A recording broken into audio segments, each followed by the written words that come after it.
చేనేత వస్త్రాల అద్భుత ప్రపంచం సావిత్రి సిల్క్స్ మన బెజవాడలో గ్రాండ్ ఓపెనింగ్ అందరూ ఆహ్వానితులే.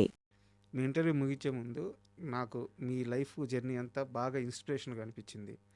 అంటే మీకోసం మీరు ఏం చేసుకోలేదు, చుట్టూ ఉన్న వాళ్ళ కోసమే చేశారు. అవునండి. ఒక డిప్రెషన్ని దాటారు, ఒక కష్టాన్ని దాటారు, ఒక పెయిన్ని దాటలేకపోతున్నారు, అవునండి. నిందల్ని భరిస్తున్నారు. సో ఇన్నిటిని దాటుకొని కూడా మళ్ళీ మీరు కంబ్యాక్ ఇవ్వడం చాలా, అంటే నాలాంటి వాళ్ళు కూడా ఇన్స్పిరేషన్గా ఉంది. అయితే మీ 2 విషయాలు, మీ దగ్గర నుంచి కితకితలు 2 ఒకవేళ నరేష్ చేయకపోతే ఇంకో హీరోతో అయినా సరే, ఎందుకంటే ఆ సినిమాకి హీరో మీరే. మా ఆర్కే ప్లాన్ చేస్తున్నాడు. ఆయనకి ఇక్కడ కాదు, ఇక్కడ కూర్చొనన్నా వేరే హీరో డేట్స్ అంటే నరేష్ గారి డేట్స్ ఇట్లా బిజీగా ఉన్నాయి. మోస్ట్లీ అనుకుంటున్నాం ఎవరైనా సరే అండి, కొత్త వాళ్ళని పర్లేదు, టాలెంట్ ఉన్న వాళ్ళతో ఉన్నా సరే, లేకపోతే వెల్ నోన్ ఉన్న వేరే వాళ్ళతోనైనా సరే, మ్యాక్సిమం నరేష్ గారు ట్రై చేస్తాము.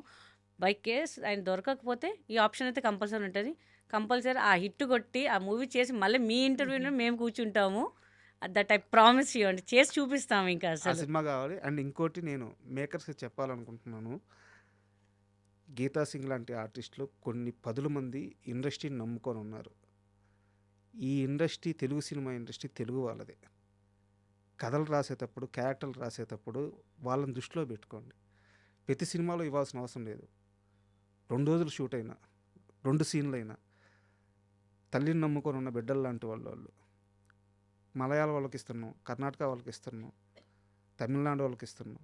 మన ఆర్టిస్టులు ఈ సినిమాని నమ్ముకొని ఇండస్ట్రీకి వచ్చిన వాళ్ళు, ఇలాంటి వాళ్ళ గురించి ఆలోచించకుండా, ఇలాంటి వాళ్ళకి క్యారెక్టర్స్ రాయకుండా, ఇలాంటి వాళ్ళ క్యారెక్టర్స్ని వేరే లాంగ్వేజ్ వాళ్ళకి ఇస్తా, తెలుగు సినిమాలో మనం ఏం సాధిద్దామని ఉన్నాము, మన వాళ్ళకి మనమే చేయూత ఇవ్వాలి.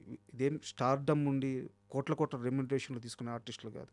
2 రోజులు షూట్ చేస్తే నెలంతా పండగ చేసుకునే ఆర్టిస్టులు.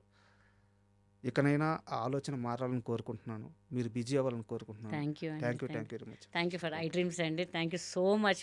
చాలా కూల్గా ఇంటర్వ్యూ చేశారు, చాలా బాగా నచ్చిందండి. కరెక్ట్ పాయింట్స్ క్యాచ్ చేసి చెప్పారు. And thank you so much అండి. Thank you.